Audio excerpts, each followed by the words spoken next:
Hey guys, welcome back to the Bucket Think Tank for another round of Comic Corner. And yeah, duality is the spice of the week, it seems. There were only two books that came out, one of which is a very bad book, and it has a lot of problems. Few of which actually involve the actual writing of the book, but everything surrounding it. This is one of those books where we should have planned this out better, and we should have made some better decisions. Our book is Tim Drake Robin by Megan Fitzmartin with art by Riley Rosmo. So, let's be clear. Fitzmartin is currently writing DC's Dark Crisis on Infinite Earths Young Justice, and that story is middling to alright at best. It could be better. But, to that story's credit, it's not over yet. There's still two more issues. So, I bring this up because this story is supposed to take place after the events of Dark Crisis on Infinite Earths Young Justice. So, in other words, this is really supposed to be released in December if we're trying to be consistent. Why it was released now, or at least not the same month as the last issue, is beyond me. So let's go right into it and talk about the real problem with this book, and that is this art. So let's. This is Tim Drake. This is supposed to be Tim Drake. Tim Drake is now living in a Gotham City marina because I guess the events of Dark Crisis, Young Justice, said it's time for a change. What that was, how we came to that conclusion, I don't know. This story doesn't even mention the fact this takes place after the events of Dark Crisis, but it does. Like, that's pretty much all the notes for it. It takes place after that, so I have no idea where Tim is at in his headspace. And honestly, that seems to be the general theme with Tim recently, that no one knows where. So here he is, and he's freaking out while he's at the marina. He's here to meet his boyfriend Bernard because, yeah, Tim's bisexual, and normally I'd be indifferent to it. But the whole handling of Tim's bisexuality, him coming out, his relationship with Bernard, has really not been well received. I don't quite get it. I know nothing of Bernard except for the fact that he's a mainstay in Tim Drake comics. He was in when Chuck Dixon was writing Tim Drake. Bernard was a mainstay. So yeah, it's been weird. The whole issue of Tim Drake's bisexuality has really come down to if you don't think he's bisexual, you haven't read the comics. If you think he is bisexual, you haven't been reading the comics. So really, no one's been reading the comics by this logic, because the only thing you can really agree with is that Tim Drake is Tim Drake. Whether he's bisexual or not really determines on how you interpret each of his relationships. So who knows? Who knows? Who cares? Really, what matters is how this is executed, and I did not bother to keep reading Batman Urban Legends for this story. I didn't even finish reading the good story in Batman Urban Legends, so whatever. So this is Tim's new life at the marina, and, oh god. Oh god. So, oh god. So these two are trying to, like, hey, we're signing petitions and whatnot to save the marina because a bunch of rich fat cats want to, build a whole new thing here, some fancy, expensive place no one can afford to live in. To which Tim just calls, Bernard's just like capitalist fat cats. I'm like, okay, all right. These are the people that hate the people of the marina. I'm like, I don't really think it has to do with any of you because none of you really have any personality or any sort of gimmick. It's just this is a part of Gotham City that could use some renovating and be a place that people actually want to spend their money at. Are we trying to create a Bob's Burgers scenario here? There's going to take a couple issues for that. But anyway, we go through. We talk about the people that make up the marina. A bunch of people who we'll probably find out more about later. Louis and Sophie seem to be like the only smokers left in Gotham City.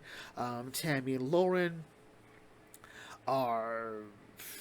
I don't even remember. Because I cannot. I cannot because everyone looks god awful ugly. This is Riley Rosmo's art. This is what Riley does. Alright? And it's not really good for this book so far. I've seen Riley's work on Flash, on Wonder Woman. They were all big anniversary issues, and Riley had one issue to be the artist for, and they've all been kind of ugh. The best thing, to Riley's credit, is horror. Riley's really good at horror. This art lends itself to horror. And that was like the story in Dark Knight's Death Metal with the Robin King. Great story. Art really lent it to that sort of dark, twisted atmosphere. And this does not really seem to want to commit to dark, twisted atmosphere. It just looks weird. Like, the necks, the heads. Like, let's go back a bit to look at, like, let's go, like, look, I just can't. I just can't. Anyway. So, this is Tim Drake Robin. This is the marina. Is this how marina should look? Like, I've never really been to a marina. It looks kind of like not safe for the ships. It like it should be bigger. Like I don't know. I have no reason to talk about that. So anyway, Tim is then greeted by this girl, who is from. The story says We Are Robin, but apparently she was never in We Are Robin, but she was in the one of the Future State book with Robin. That's with Tim Drake, and that's pretty much where she came from. So who knows where she's gone from there? She's looking at Tim's new life. He thinks Batman sent her, and I don't get that because by default he could send anyone. He could send Barbara. He could send Steph, Cass, Duke, Dick, Jason, and Damien. Alfred? Well, Alfred's dead. He could go himself. It makes no sense. But anyway, this is all interrupted by the murders of those two women. And to be fair, as I've said before, horror. Look at this. This is great. Also, still makes no sense. Like, but anyway. It looks like, it's an accident. No, that is not an accident at all. Simply like, this is murder. Murder most foul. And so he dons. Oh God, I can't. I'm sorry. Hang on. I can't. I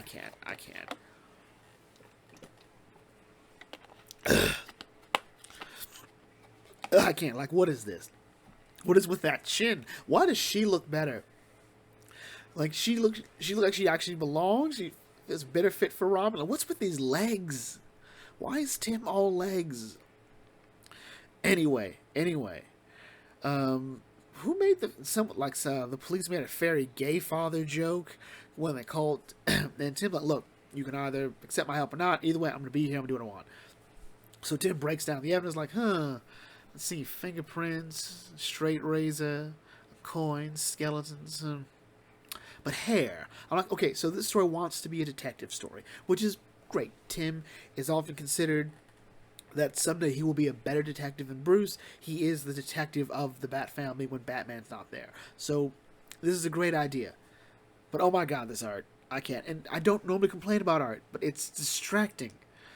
And so then this glowing ape construct thing, which Tim is like, this reminds me of something from a Young Justice adventure. And there was like a disc, and we go destroy the disc, and maybe this is what killed those two ladies. And it finds the disc, breaks the disc, and that solves it.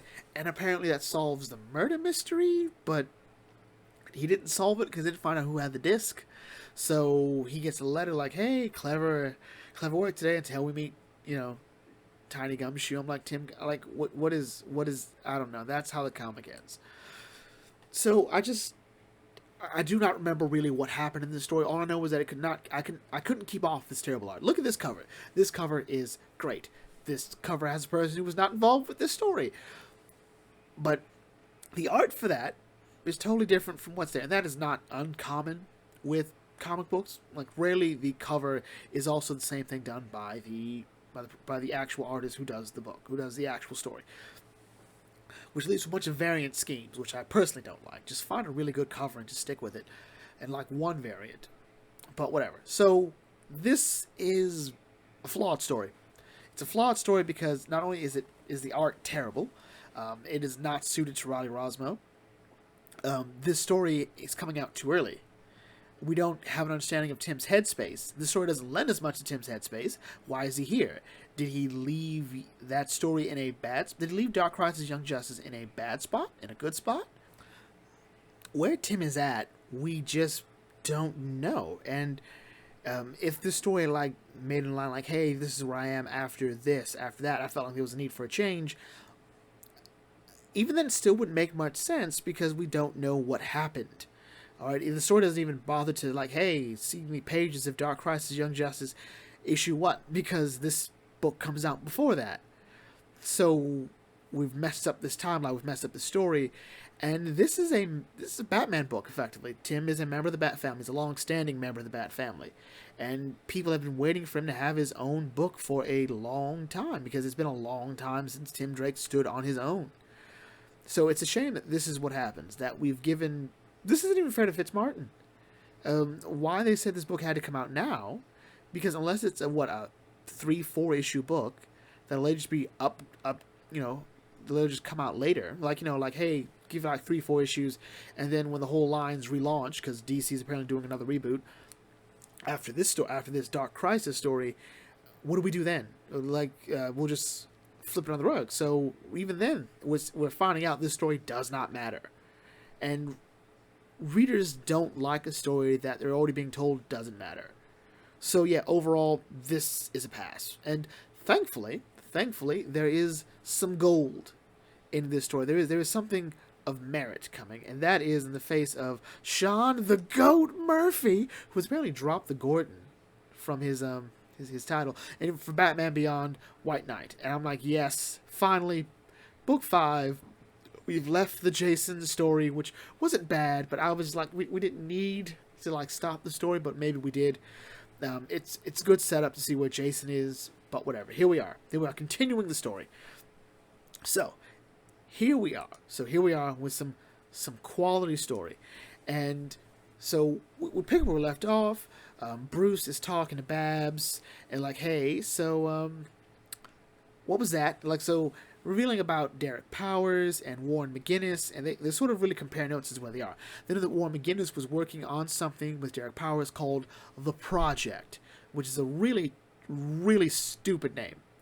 Granted, if you give it any other name, it might be a reference to what it actually is doing, so whatever. But The Project feels kind of vague, like way too vague, like you just might skip it in with something else. Bruce is still adamant that there is to be no Robin, so Duke Thomas will not be Robin, as is tradition.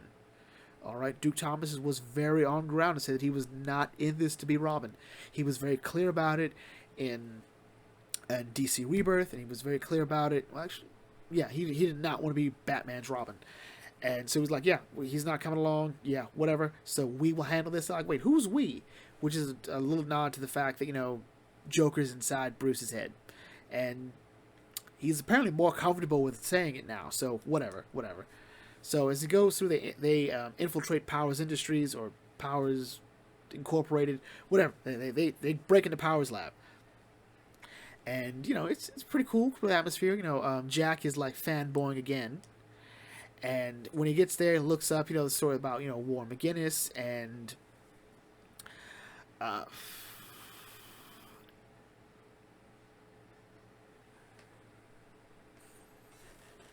cut that out. So he goes in, he accesses the computer, finds out about Warren McGinnis, his family, his kids. Like, okay.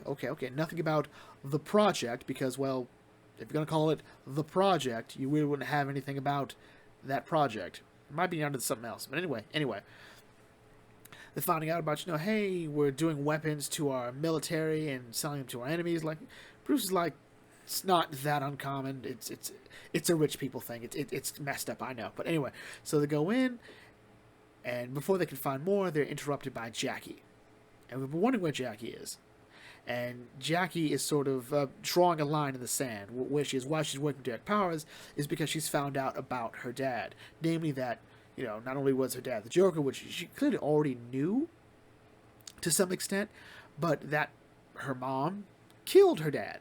And she's also mad at Bruce for hiding away, and it's a really sad story from where Jack's coming from. She feels like she's found out a lot of people have lied to her. Her uncle Bruce is turned his back on all of them, tried to cut them all off, wouldn't even let them visit. So she does feel a bit hurt, and Bruce puts himself out there like, yeah, look, we're sorry, that wasn't our intention. We meant to tell you. All right, and I knew your father, not the Joker. I knew him very well, and he would have loved you and whatnot, and he was really in a messed up place with the whole Joker thing, and he wanted to end it, but He couldn't, so he got his wife. He's got your mom to do it, and that's why. All right, that is a secret we're keeping from you. That your mom didn't kill Jack Napier. She killed the Joker. All right, which is, you could argue semantics, but there's a whole story as to why that happened. And they were going to tell her when when she was older, which I was guessing be like, yeah, hey, you're at high school now, you're ready to take on the world. Here's a story about your dad. Your mother killed him. But there's a lot of attempts to sort of pull Jackie back, because she is in this weird sort of place right now. All right, and she's letting Derek Powers manipulate her for it. And Bruce does feel bad about that. And of course, Jack feels bad because that's his daughter. And Bruce goes, look, if you need to talk to anyone about your dad, you just talk to your mom. She knew him best. She knew both of them best. And Jack points out, like, for a guy who doesn't really like to talk a lot, when it's important, you really, rip that heart out. And of course, he apologizes for abandoning them. Like, look, yeah, it was selfish. It was stupid. It was what he thought was best. All right, to keep the two of them, to keep their family from having to deal with any more stuff. But this is all interrupted by the attack of the Bat Guards, because Derek Powers is just, lavishing it up. And of course, they come face to face as they run through the whole army of new bat suits and bat planes. They come face to face with the other Batman, Terry McGinnis. And Bruce reveals that, hey, I know he's Terry McGinnis. As he, as Derek comes in like, hey, Bruce, like, yeah, I get it, whatever. And Derek almost feels like a bit salty, like, this is as much my tech as it is yours. I was the one that helped. I made just as many Batmobiles and sharpened as many batarangs and grappling hooks. This is my stuff as well as it is yours. I'm like, okay, that is fair. That is fair. But Bruce has a card to play to help him get out of this, which is the reveal, of course, that Derek Powers killed Warren McGinnis. All right, and Derek's like, that's not true, and he points out, this is Terry McGinnis. He looks at Batman, you're Terry McGinnis. And he's like, how'd you know? He's like, look, all right, I know the fact. We just saw on the computers that Warren had 2 kids. One was a 17-year-old boy. And he's like, I know that look of vengeance and loss, and I've seen what it looks like on the cowl. So he knows. Like, of course I knew. First of all, I'm also the world's greatest detective in any verse. Let's go. So he's like, look, you want to know what happened. You don't trust Derek Powers. He's crazy. He looks like Lex Luthor with hair. So look, I got it all right here, right? You help me take down Derek Powers. I'll let you look at it, and we'll all find out the truth. Terry's like, nah, I know all I need to know. And he shocks the world with electricity, and there's an explosion, chemicals. By default, this is someone's supervillain origin story. It seems to be Derek Powers. Like his skin's burned off. He's spitting out green smoke. There's an explosion, and Bruce has a panic attack.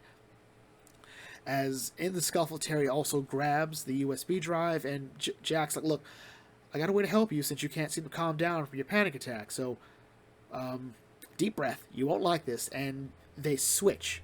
So, Jack's consciousness is now in Bruce's body, and this is again, I guess, another reference to Batman Beyond Return of the Joker with the nanotechnology that Joker used on Tim, which allowed him to take over Tim's body. So now it's happening again, but this time it's less terrible. And the problem is, though, Jack is in Bruce's body. He doesn't know how to use Bruce. He even points out, like, the muscles. Like, look at these muscles. And Bruce's like, you need muscles when you're crime fighting, all right? So he's got these guns pointed on him, and Bruce is like, look, okay, trust me, you know what to do. First, guy in the middle, definitely lead him, punch him in the throat, take care of the rest. Then you hit the other guy in the chest and kick the other guy, and like, you got this. And it's what ensues is a really interesting premise of seeing Bruce having to tell someone how to operate in his own body, which is, of course, another reference, I would guess, to, Terry and Bruce's relationship in Batman Beyond.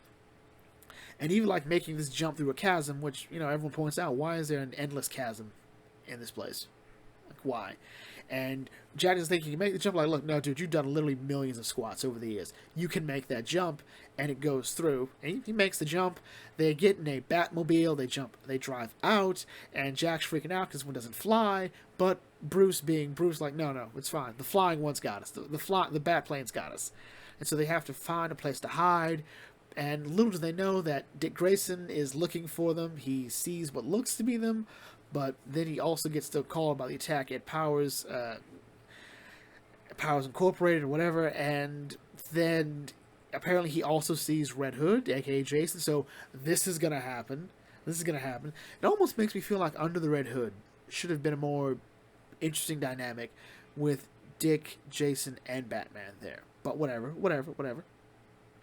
So those two are gonna throw it out eventually. Good, round two.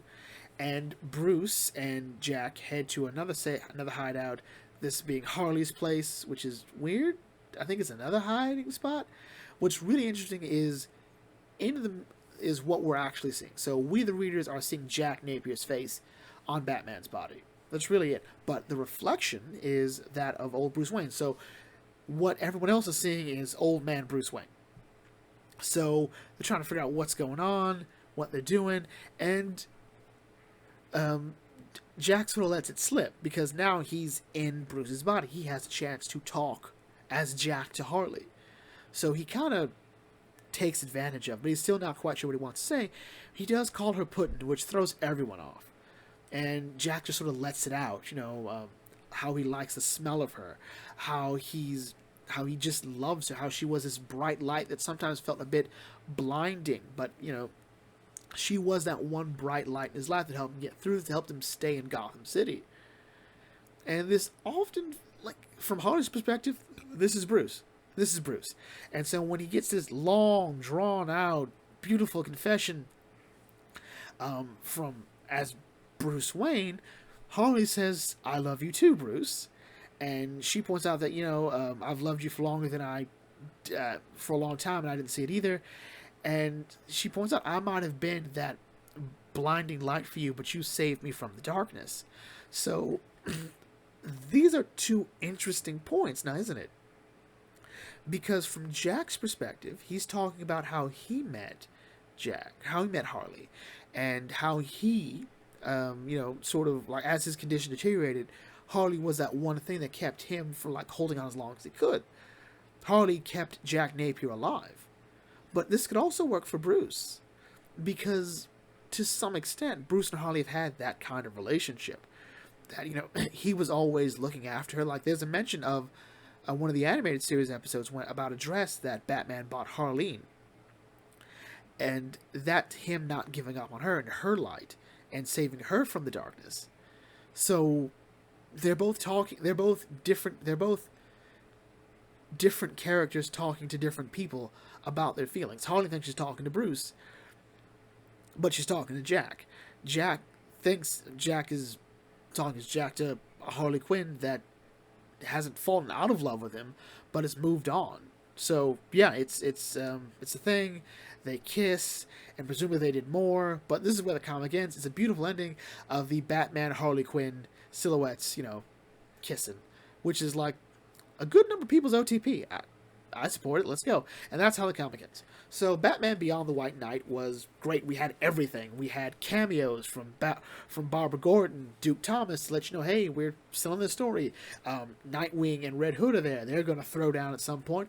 Bruce and Terry have which is pretty much the closest thing to a talk they've had this whole time. Derek Powers still seems to be a bit crazy. There's an enemy coming. I'm so is this an alien enemy? Or you just kind of racist? I don't know. I don't know where we're going with that. Bruce and Jack's relationship has sort of evolved. Bruce is more comfortable with the idea of talking to Jack. He's also willing to joke with Jack, which is sort of interesting, but his panic attacks are still affecting him. So we're trying to figure out where the cause of that is. I think it's a combination of his age, probably still has a degree of PTSD, but it's something he has to get under control. And now with his switch, we saw a really great scene from Jack. Jack has been pretty great as a character, as he's sort of the person whose time has not moved on. He's still frozen pretty much in that moment when he died. So to see Harley all these years ago, she's still just as beautiful. To see his son, to see his daughter, to see them, to him, it's an amazing moment. And here, this one moment, it's probably the only moment he gets, he sort of lets it out. And this does present a problem, or maybe a benefit. He sort of pushed Bruce out. Because now he has to deal with it. Because at some point, those two will switch back, and Bruce has to deal with what he has said to Harleen. So does he come up front with Harleen about, hey, yeah, so your husband took over my body and go from that? No one's going to believe that. They might. She might. Or is this going to push Bruce to be more open about how he feels? Because I do believe he does love Harley. So, yeah, it was really great, really fun, lots of stuff to talk about. What's happened to Derek Powers? I think he's become an enemy from Batman Beyond. I forget what his name was. I'm sure someone else has already reviewed this and also talked about it. I will find out from them. And, yeah, so overall, that was it. So let's bring this video to close here. Obviously, this is a problem with the end of the month for DC and Marvel. Well, mostly just DC. They don't really like to end their month with a lot of books. They start off strong, and then they just sort of peter off as it goes through. This month's been going by fast. But anyway, with that, let's bring this video to close here. If you are new to the Bucket Think Tank, feel free to like, comment, share, subscribe. Check out some other videos, and I'll catch you all later. This is the Bucket Think Tank signing off. Thanks for watching. As always, may your fandom serve you well.